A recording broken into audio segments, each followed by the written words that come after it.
I have a wonderful wife I've been married to for 31 years, and we have 4 daughters. We have 7 children, 4 girls and 3 boys. And as I watch our culture, I see women, especially young women, who seem to try to find their value in how they look and how they can be cool or please others with their bodies or with other methods that probably aren't really virtuous. And they think that's how they get their value. In fact, that's what television tells them. That's what advertisements tell them. And so I want to tell them what is real. Women are to be treasured because of who they are, not what they look like or what they can do to please somebody else. That they have inherent values and integrity, and we should treasure them for their hearts and their minds and what they make of themselves rather than what they make for somebody else. When you started writing your books, I understand you largely did it to inspire your children? Yes, all my kids were homeschooled, so I wanted to get them inspired about writing by writing a story with them. I wanted to get them excited. Oh, let's tell this story together, and it did get them excited. In fact, several of them have gone on to several writing pursuits. Like my daughter became a novelist. I have my oldest son is wanting to write as well. He's written a novel. And but what I didn't expect was this process of storytelling with my kids would ignite a passion in me to write. Is that right? It started out just trying to help your children. Right. You see, I'm a computer geek. I'm a math and science guy. To me, writing was a tool to get things done. But when I started seeing how valuable storytelling was and how it made my kids actually affected them, the story that we were telling together affected them. Storytelling is powerful. It's something that can change hearts. And when I saw that, I said, well, maybe I should look into doing this for a living, because I wanted to do something that would have a lasting impact, something that would have eternal consequences. It's fine being a computer guy. We do good things. We write computer programs, but they don't really last. They don't make a permanent impact on people like stories do. So I started looking into that, and it took me about 8 years to find a publisher. Over 200 rejections during that time from publishers. But I finally found a publisher who was interested and got my first novel, and it was all because of writing a story for my kids. Interesting. And did you think it instilled the values of integrity, respect for women, and those kind of things with your children? That's one thing that my sons especially like, because from what I've taught my sons, 2 of them are married now, and my daughters-in-law come to me and say, thank you for instilling in them such respect for women. They've literally come and said, thank you for teaching him. I see that they treat me, your son treats me the way you treat your wife, and it's like a treasure, like a jewel, like somebody of infinite value. My sons have really caught that. And so that's something I wanted to put in my stories. I have the male warriors in my story, the courage and integrity they show is all great. Lots of stories do that, but not so many will take the male role and value the woman in the story as much as I do. And that's how I treat my wife. That's how I want the heroes to treat the women in their stories. Excellent. Now, one of the books that you wrote is more of a teaching tool, The Image of a Father, and that means something to me, and I think it probably would mean something to 90% of the viewers who either didn't have fathers at all or didn't have good fathers. Can you explain your book a little bit? I looked through the Bible, all of God's fathering attributes.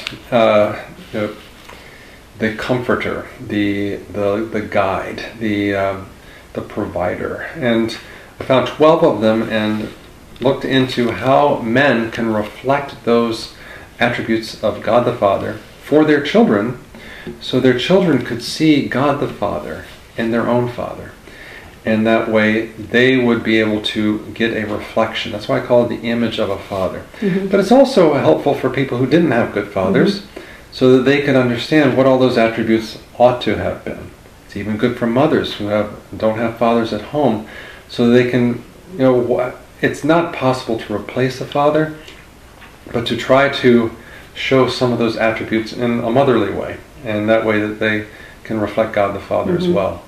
Now, was this, did you write this out of seeing a desperate need for people needing I do. a father image? There are other fathering books out there, but I didn't see this particular aspect explored. And one thing that I do, since I write stories about heroes and warriors and courage and sacrifice, I wanted to also reflect those values in my fathering book. I want, lots of television and commercials and show fathers as bumbling fools and always making mistakes and doing stupid things and being the one who was wasteful and dumb. I wanted to show, I wanted to encourage fathers to be the hero for their wives, be the hero for their children. And I give no quarter to doing otherwise. We can do this. You ought to do this. And there's no excuse for it. We have been made capable. We have been made able to be the fathers we can be. So I encourage them, do it. You can. Yeah. I don't know that fathers understand that their character affects their children, their wife, everybody around them so deeply that if they go and they walk away or they avoid their responsibility in some way. Well, I can tell you a quick anecdote. I show this so much in my books. A 44-year-old father wrote to me and said, it was on Christmas Eve, and he had such a huge fight with his family, he said he was going to leave them that right then and there, just abandon them. And he read one of my fantasy books. He said he picked it up and he couldn't put it down. And when he finished, he was in tears and he decided to stay with his family. And they stuck it out, and now they're all together and doing great. Okay, well, the next book, the Spit and Polished for Husbands. So this book teaches a man to put his wife on the pedestal right where she belongs. Because a woman is a wonderful thing. You read in Proverbs 31 about the virtuous woman and all the things that she does. I want to treat my wife with that kind of value and see her that way. My wife feels like a blessed treasure because I'm constantly telling her how much you mean to me, and I can't do this without you. You are my right-hand person. And so Spit and Polish for Husbands helps a husband to understand the value and how to communicate that to his wife, and there are many ways, practical ways. And I try to use some humor there too, from the very simplest thing like make sure you make the toilet paper roll the right way that she wants it.